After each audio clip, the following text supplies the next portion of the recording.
A major interstate shut down this morning, and it's not likely to open anytime soon. We have team coverage of the deadly industrial accident with Christy Davis and Andrew Setters, as well as a look at how it's going to affect the morning commute. Let's begin things with Christy Davis breaking down what happened. Christy, good morning.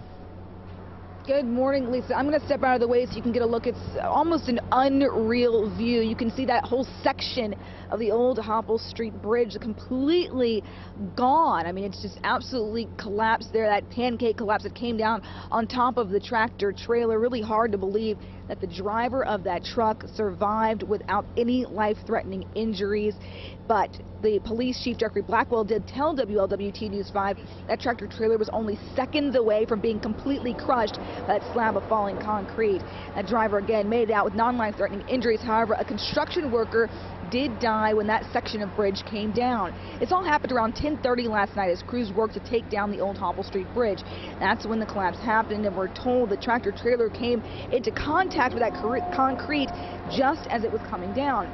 People living near the area, however, said they felt the impact of those tons of concrete hitting the ground. I just heard a loud thud and the house shook. It felt like an earthquake. It shook hard enough to where I'm sure the whole neighborhood felt it. It just looks like the part of the bridge that they're going to be eventually taking down anyway had just collapsed over top of 75. There's a backhoe on there. Yeah. But it just, in my opinion, it looks like maybe that had something to do with the bridge falling. So.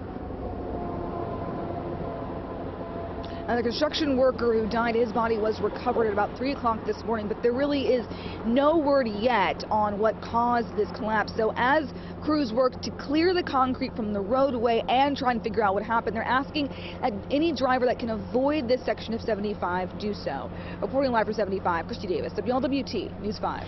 All right, Christy, thank you. Now, city officials are working to get the interstate opened as quickly as possible. But as Andrew Setters explains, the accident has a far-reaching impact than just Cincinnati. Andrew, good morning. Bring us up to date. Yeah, you realize just how vital Interstate 75 is when you realize how strange it looks to see no traffic moving on it. We are looking southbound here on South 75 at the accident scene right here at the Hopple Street exit. All the reasons we've heard about why it's so critical to replace the Brent Spence Bridge will be proven in the next few days with the 75 partially closed. The interstate's a major north-south artery for this part of the country. America moves by truck, and a lot of those trucks move on I-75. This has far-reaching implications for more than just traffic as well.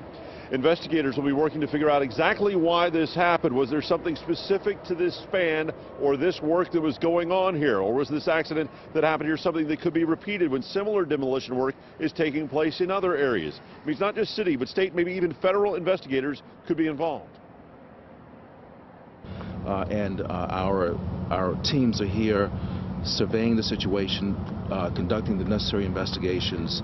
We will work with the State Department of Transportation as this thing unfolds.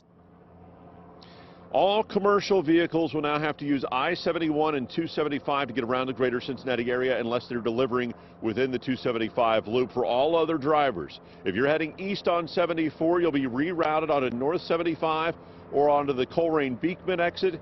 If you're driving south on I-75, you'll detour onto westbound I-74. This is being referred to as a workplace accident by the city that would presumably get federal agencies like OSHA involved looking into what happened here. A lot of people who want questions answered about why this accident occurred, and a lot of people who travel I-75 wondering just how long this will be shut down. The estimate is 2 days right now by the city. Reporting live, Andrew Setters, WLWT News 5. All right, Andrew, thank you. Let's check in with Kyla Woods and get the latest on the situation. Kyla, good morning. Good morning, Mark. So you have some options here. As Andrew just mentioned, you will be diverted if you make it down 75 near I-74. So they're going to direct you westbound. You could use that way. I mean, it's going to get pretty backed up, especially once we get later in the morning. We get a lot more traffic out there. Here's a look at 74 in Elmore. Traffic still moving along pretty well, both east and westbound. So this is just west of the I-75 interchange. Again, to the maps, we're not seeing too many yellow spots pop up, but again, it's a huge thoroughfare. As Andrew said, it's very telling when you're not seeing any traffic moving through I-75. I think it will be a bigger issue later this morning once we get a lot more traffic out there. We're going to see those delays. 75 here near the lateral, Mitchell, if you want to hop off there or take the lateral eastbound over to I-71 or even just to Reading Road and take that southbound, that may be a better alternate for you there. But again, you will see some delays later this morning. We'll continue to keep you posted. Mark?